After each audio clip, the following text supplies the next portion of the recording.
Are you the same person online as you are in real life? Hey everyone, welcome to another episode as we talk about technology, the internet, and young people. And yes, this is so important. Are you the same person online as you are in real life? And this is something we need to constantly check with ourselves. And for parents, this is something we need to teach our kids because there mustn't be a disparity. And if there is, we need to look at why. And this is to do with our online personas. And an online persona is basically how the world perceives you online based on what you've created. And I think that's important. Based on what you've created, what image, what picture have you created of yourself online? Who are you online?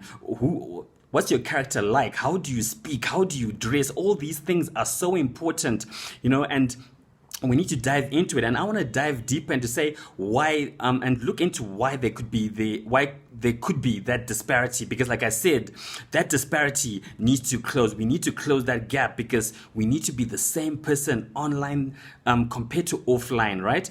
And especially if we're gonna impact people, if we're gonna encourage people, we can't be one thing online then another thing offline. There needs to be that consistency on and offline. Anyway, I zoned into 3 reasons why there could be that disparity.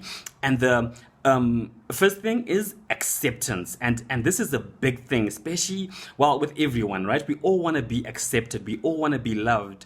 But then there's this need to take it, or this urge to take it a bit further than we want to. And then to be accepted, we start doing crazy things online. We change how we speak, or we go with the flow and go with the trend and see what's happening. How are people speaking? What are they posting online? And it can be totally what you are not into. But because there's that need to be accepted, then we think then we have to fit into a mold, and then to be loved and accepted by everyone, let's just do whatever is the cool thing. And that's one of the reasons that I think causes this disparity between your online persona and your person in real life. And again, this is something we need to watch ourselves for, and for parents to teach our kids that they are already loved, they are already accepted. They don't need to go online to look for love, to look for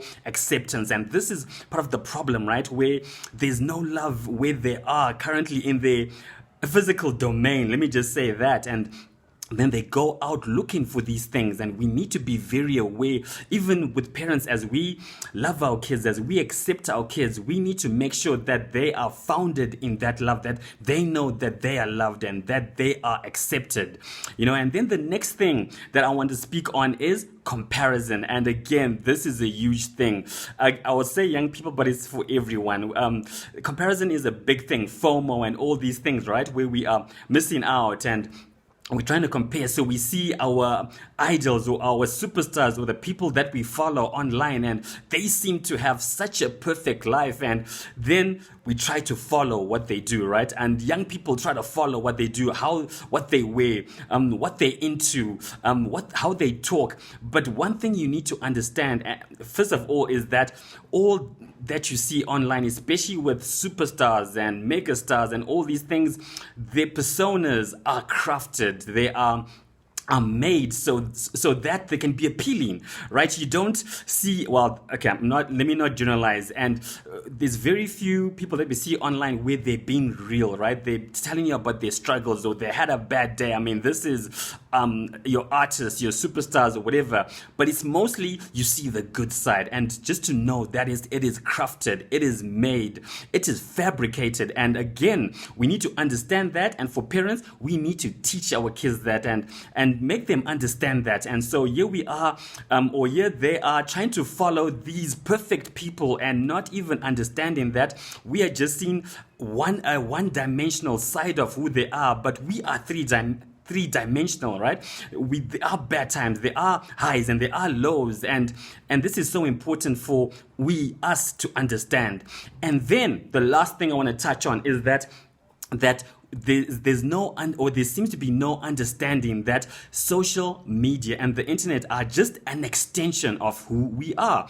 And we need to teach our kids this, our young people this, and even as a person, you need to understand that whatever you post, whoever you are, your online persona is an extension of who you are. There's an essence of who you are online. It's not totally separate. So whoever you are online, you may think that I can talk how I talk, I can dress how I dress, I can just do whatever I want online, and it doesn't have an impact on who I am in real life. That is not true. Like I said, it's just an extension of yourself. So the best way even to know who you are is to look at what you're posting online. I mean, and that's the basic truth. And again, we need to be teaching our young people this and really talking about this and saying, okay, how do you change this? How can you have a better online persona? How can that disparity be closed? And now I've got 3 things that I want to touch on, well, some points that will help us. And first of all, you need to be yourself. Be yourself online. It's so important. Don't try to be like someone else. And then be authentic. Be real, right? And that again is be real, be authentic, and not in a way of just putting everything online, your laundry out in the open. No, but you being authentic, you being real about what is happening. And there is a way to talk about what you're going through without getting deep, right? Without being totally transparent and just to let everyone know what everything that's going on. No, but be real, be authentic. Parents, teach your children this. It's so important. Double down on who you are, because you are unique and there's value in that. People want real, people want authentic, they don't want fake, and that's what we need to understand. And then the last thing that I put on here is be aware of what you share, and you need to think about what you share, because that contributes to your online persona. If you're not thinking about what you're sharing and you're just going and just sharing whatever is cool and it's damaging who you are in person, then that doesn't make sense. But think about what you share. Stop and pause and really think, okay, is this going to help someone else? Is this going to affect someone else? Is this going to tarnish an image? Is this going to degrade someone or myself? I mean, there's so many questions we can ask, but be careful, be aware what you share.